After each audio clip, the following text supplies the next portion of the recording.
Jesus is the one you can lean on in hard times when all hope is lost.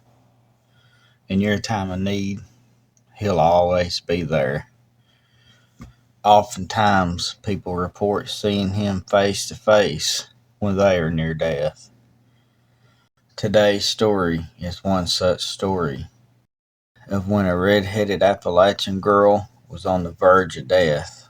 He showed up to comfort her and her family in their time of sorrow. Appalachia, the mountains, are like no other. From its rigid terrain and beautiful wildlife, the history, to the people that live their lives here, to the strange, unexplained stories that folks share.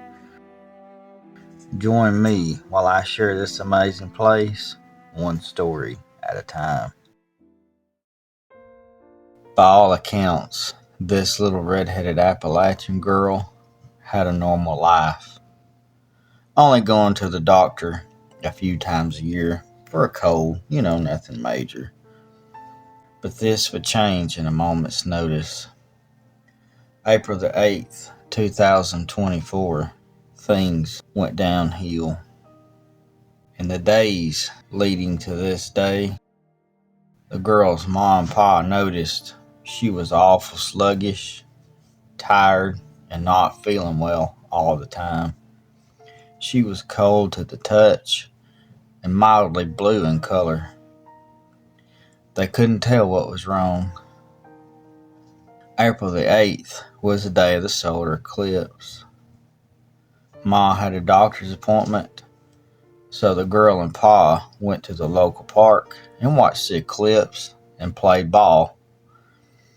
Then, after Ma was finished at the doctor's appointment, they went to dinner to make the girl feel better.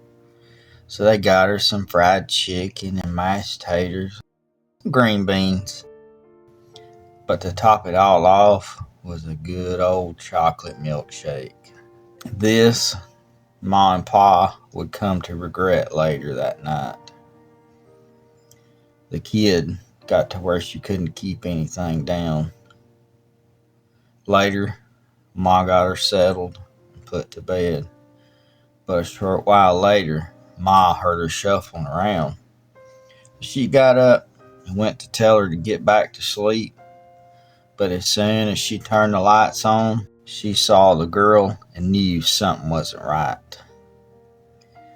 For the girl wasn't breathing right. She had rapid, shallow breaths, and she was mighty blue, and her eyes were glazed over. When she spoke, it was as if she was touched. Ma yelled for Pa, and he come running, 'cause if she yelled in the night, there was trouble. Well, together, they decided to dress her and rush her to the local hospital. They assumed that maybe like Ma years earlier, her appendix burst and she needed an operation. But it was much, much worse. Within an hour of arriving at the hospital, the child was rushed an hour and a half to the pediatric intensive care unit, for she was close to death. They arrived at that children's hospital.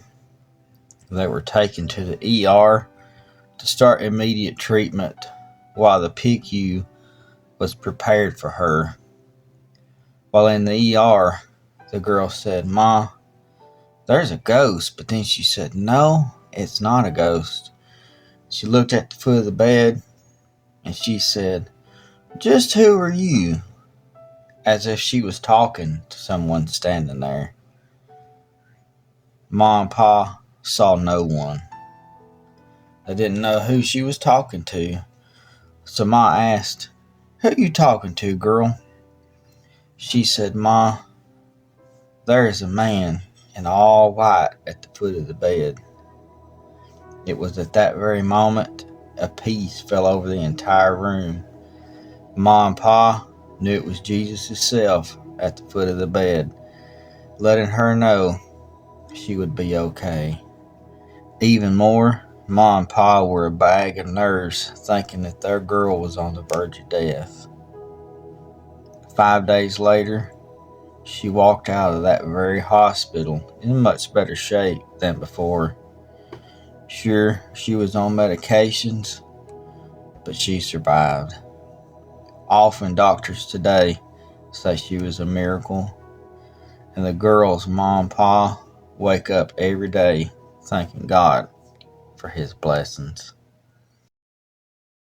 Folks, I want to thank you for coming out and listening to this story of when Jesus came to Appalachia. I'm sure most of you know this very story because it is of my daughter and her tragic event that happened late in the night of April the 8th. But thank God he was there with us through the whole situation, and he's still with us today. Well, I want to thank you for listening. We sure do love you to pieces, and I'll see you next time.